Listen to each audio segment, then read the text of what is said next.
Hi guys, Ancient Warrior. Welcome back to Prepping USA. If you like what you hear here, hit me with a thumbs up. Let's make this channel grow a little bit.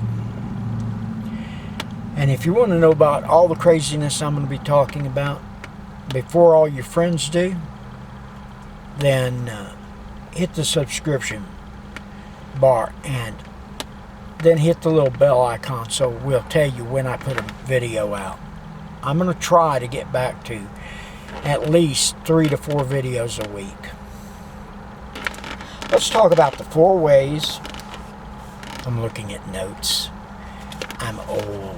My mind doesn't operate the way it used to. Okay, the 4 ways to dry store food. Okay, when I'm talking about dry store, that means there's no liquid, there's no nothing in there, no. And it's good for dehydrated potatoes, all dehydrated foods, or freeze-dried foods. Beans, rice, cornmeal, flour.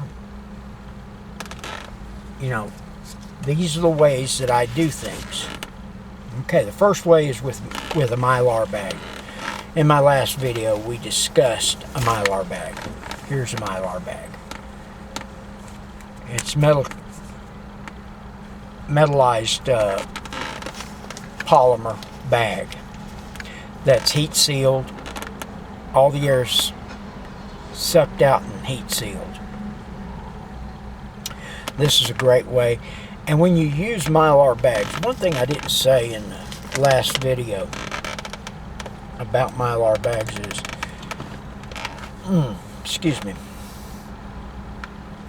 is that with Mylar bags, you up your storage capacity. Now, what do I mean by upping your storage capacity? You take all the oxygen out and it'll still be good up to 10, 15, 20 years. I have seen beans and rice that was stored without Mylar bags from the 1960s and 70s, and it lasted over 30 years. So, let's talk about the second way. When I first got into prepping real big and started really paying attention, it was before Mylar bags became the thing. At that time, they were so expensive, most people couldn't afford them. So I'm trying to get some light on this. Oh, there we go.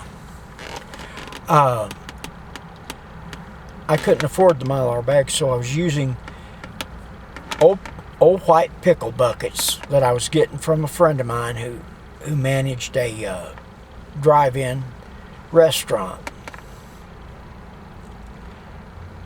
Clean them out, dry them out, and I let them dry for a good week. Then I would put a layer of diatomaceous earth down on the bottom. About halfway up, I'd lay another layer of diatomaceous earth. And then across the top of it, I would lay. And then I would, if you could find oxygen absorbers, I would add those. Most of the time I couldn't. Then I'd seal it up. Now, most of that stuff stayed good. That was back in the 70s. Most of it was good for 20 plus years. Now, the stuff that I didn't do the right thing with, and let me explain, here in a minute I'll explain what the right and wrong thing is.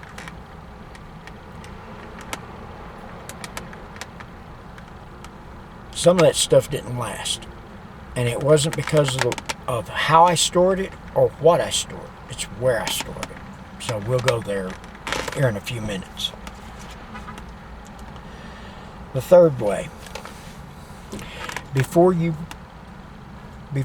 put things into a bucket, I really highly suggest that you take whatever it is you're gonna store, you put it in the freezer. And I've heard anywhere from 3-4 days to a month. Personally myself, I like the month because I know it's killing whatever. Then you set it out and let it get to room temperature. That way you don't have any condensation forming in there and then ruining everything. Then put it in your bucket. Then throw oxygen absorbers, whether you want to use Mylar or not. It's up to you. Seal it down and then store it in a real good, smart place. We'll talk about that here before the end of the video. Now, one of the ways I have seen it done is people have decided not to use the freezer, but they're still sort of freezing things. What they do is they put a little hot ice, CO2, in the bottom. Then they pour their product in on top. About midway, they do some more CO2 and pour a little more then finish filling it, and then put CO2 on top. What I would suggest, and this is just me, because anything that CO2, that hot ice is going to touch, it's going to freeze and probably damage, and food may be a scarcity when we go to using this stuff. Find you a plastic container of some kind, poke holes in it so that and then put your hot ice in that. You may lose a little space of what you're storing, but with high probability you won't lose the product, if you know what I mean. Okay.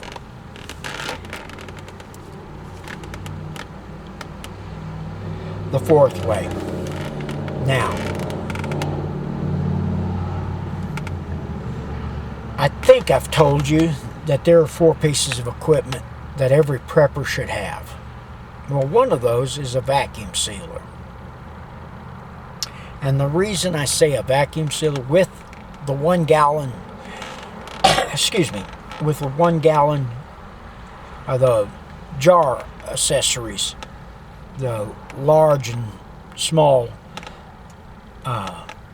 you put your beans in there, throw an oxygen absorber on top of it, vacuum seal it, and go from there. Same way with bags. Vacuum, put your beans in a bag, pardon me, throw them in the vacuum sealer and suck the air out with an oxygen absorber in there. Because you're not, even though you're sucking the air out, you may not get it all. Then store those in a tote or a bag, or in a bucket. Now, the 4 enemies of your preps is oxygen. So we've been talking about using the Mylar bags and the oxygen absorbers. Light. That's what the Mylar bag stops. Sunlight or light. Now, folks,